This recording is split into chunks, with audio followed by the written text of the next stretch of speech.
cashirkan waa cashirkeenii noo socday oo ahaa learning how to use a window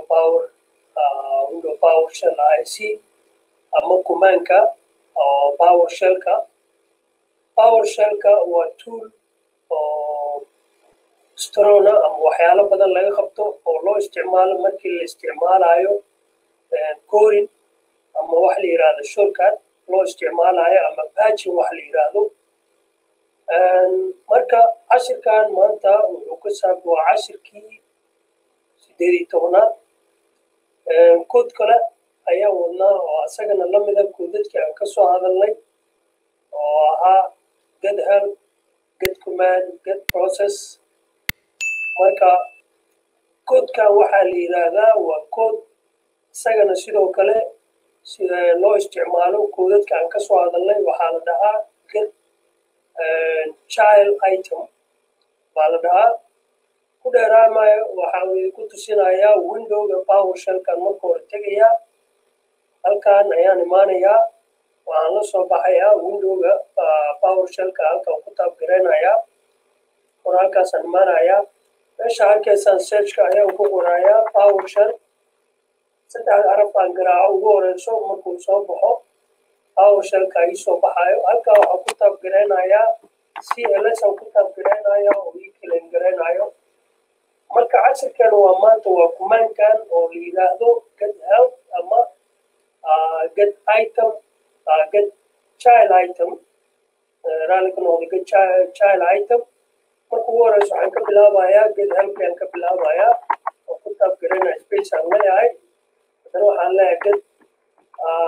child item aan leeyahay halkaasaan ku taabgareynayaa saddexda ugu horeyso markay ii soo baxdo saa arkaysaan waa highlight jiray markay ii soo baxdo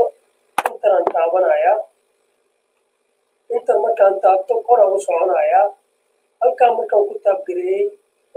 get help get child item waxaa ii soo baxay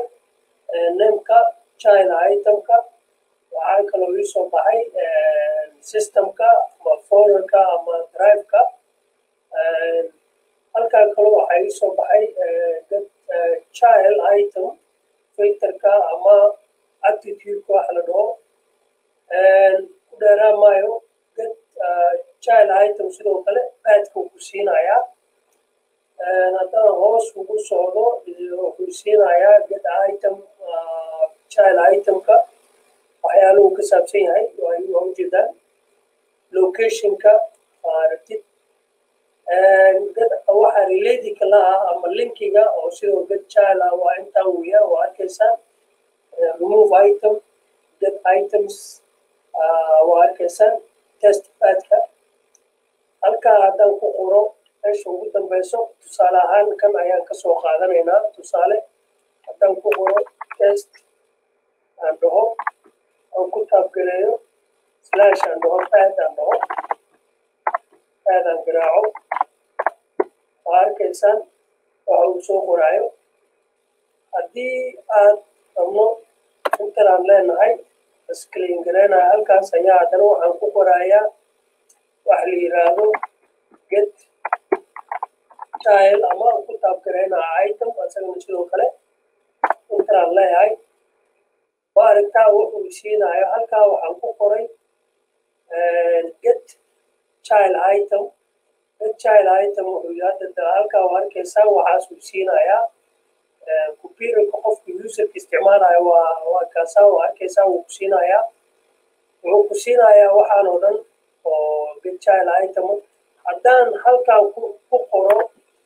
ama aan ku taabgareeyo dir aan ku taabgareeyo sidoo kale waxaa waaye halkaa waa arkaysaan markaan dhahay get child item sidoo kale informationka sentencena haddaan ku qoro ama aan ku taabgareeyo dir waa arkaysaan sidoo kale wuxuu siinayaa sentence ama wax la mida halka haddaan ku taabgareeyo sidoo kale ls haddaan dhaho waa arkaysaan sidoo kale asagana waa siinayaa balaanta hoos haddaan kori hoos wado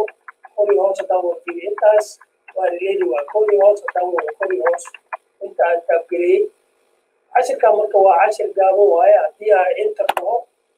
ama halkaa haddaan ku taabgareeyo GCI haddaan dhaho sidoo kale ayadana la mid weeyaan halkaa waa aragtaan haddaan kor ugu socono intaasoo dhan leeyihiin haddaan kor kusii socono child itemka ama child helpiga waa arkaysaan cashirkan waa cashirkii 18aad oo ahaa asagana kood kale oo la yidhaahdo get child item marka cashirkan waa cashiro kumaana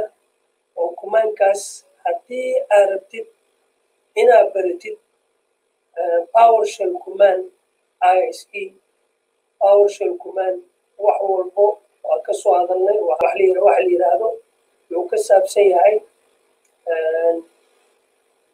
.NET object wax la yiraahdo .NET object wuxuu ka saabsan yahay wax la yiraahdo .NET object marka Powershell haddii aad rabtid inaad baratid waa inaad barataa .NET object waxa hadda aan sameynayo waxa weeyaan waa .NET object weeyaan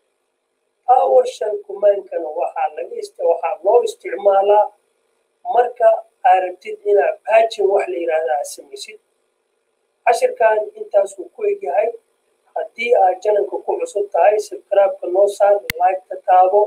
comment ka bixi waa inoo cashirkeena dambe